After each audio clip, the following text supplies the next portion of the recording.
She be God and destroyer, half piped into a frolicking forever, looped in the moist of her poignancy that holds men accountable, and women too. She can tell you, hey, I am wrong, and mean it. Sometimes that is more honest than saying, I am sorry. You are never really sorry. You're an amalgamation of impossible formulas all coming together to give you breath.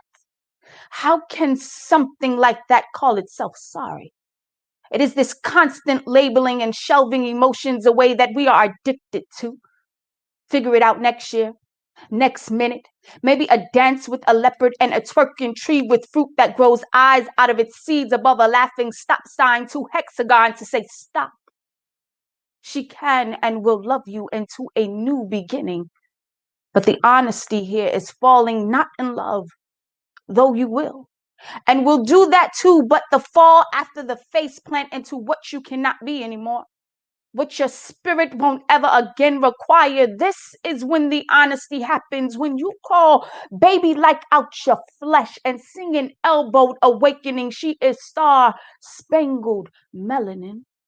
Spiritually, the womb is life. However, your vagina can't heal a broken heart. It does not vibrate in the heart chakra to do so. The womb is life, but the womb don't got nothing for your heart. So excuse me if my breath stinks. Does it smell like death?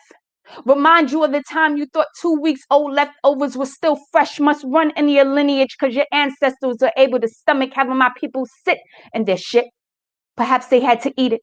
So trust me when I call you on your BS, you won't be able to ride this. It's now DNA encrypted. You are what you eat, they say. Fed us sour lies for generations until our bodies became immune to it, created its own antibodies. We now on a different brainwave. The way my people speak to me when their hands braid. So now you tend to catch a glimpse of protection on our insides while still getting a sunburn while we glisten and glow because we are sunflower seeds. But you can't see our eyes unless our head is bent, used as test dummies for your vaccines. History has consistently served me nothing but spice to get all choked up every time my tongue has to remember the ones cut off, so I stay away from that. But when it seems as if that's all that's left, I use my mama concoctions. When life gives you lemons, makes lemonade. Serve your glass on full. Mess up your digestive system from this sour, bitter truth. You dig? You can't. We stay fly as close to God as possible, our higher selves, the eyes of the soul to the window, what we make sure we get out. Ah, ah, not today. Death stare. You want to know all our secrets, but bud, you'll never be able to decipher what we taste like because we are the secret ingredient to life.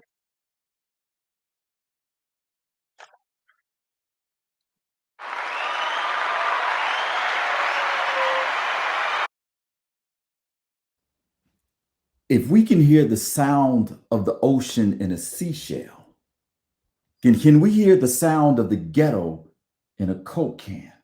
From the ocean, do we hear the cries of a people ghosted into nothing, choosing the waters of triangular trade over being traded on the auction block? From the ghetto, do we then hear the moans of a people left behind with empty hands, annihilated identity, castrated culture, severed tongues, fighting for a rung or a bootstrap just to pull themselves up by?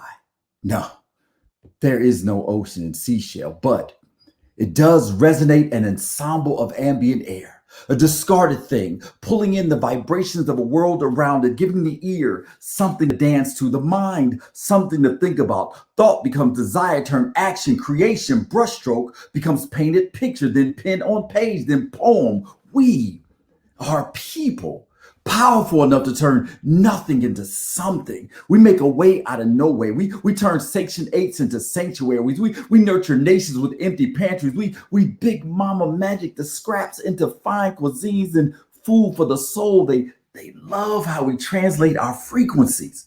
It's so jazzy how we rock. We made our blues a sellable sound. We wrapped the king's tongue around our drum. Now everyone wants to be hip. We can orchestra, orient to opuses from ambient noise and symphony to silence into universes. We be the true image of God, creating life from not existence with just the sound of a voice. And when our children are morphed into martyrs. We turn tragedy into triumph, poverty into prosperity, victims into victors. We don't appropriate, we create. We take the least and make it the most and convince the rest of the world it is worth having. We swim upstream. And we do it with so much suave and swagger that the bear wants to be salmon too. Bought our bodies, commodified our culture, gentrified the sound we found in the Coke can, took everything. But when you are a people powerful enough to turn nothing into something, create something out of nothing, then nothing becomes the only thing you can't do. Hooty hoo. Hooty hoo. Oh my God, I didn't expect the applause. Oh my God, the crowd is going wild. Thank you.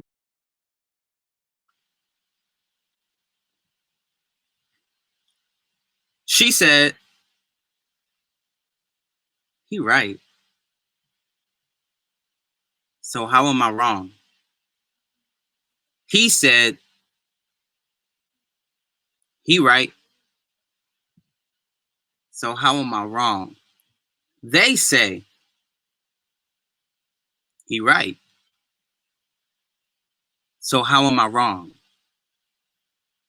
They wrote against the prince in attempts to dethrone the inevitability of my reign, poured venom into my chalice, thought my expressions a sin, so they sifted through the fine print to find if I had been confined by my sentences, found threads slightly fragmented, broke code of our tribe and left me defenseless. Why is it every time I choose the right path, scribes and priests pass over on the other side, instead look for ways to deter my disciples like slinking serpents, whispering in their ears while they sleep through Eve? I rose from Maghrib prayer, weeping,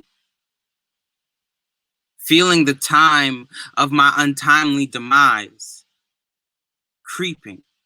So before I left as a sacrifice, I had no choice but to right the wrongs of the village and call it commandments. No choice but to right the wrongs of my lineage and call it scripture. I had no choice but to right the wrongs of those poor sinners in my own blood.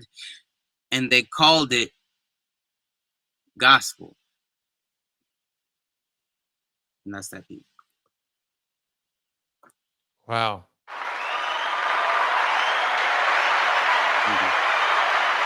Hooty hoo! Woody hoo!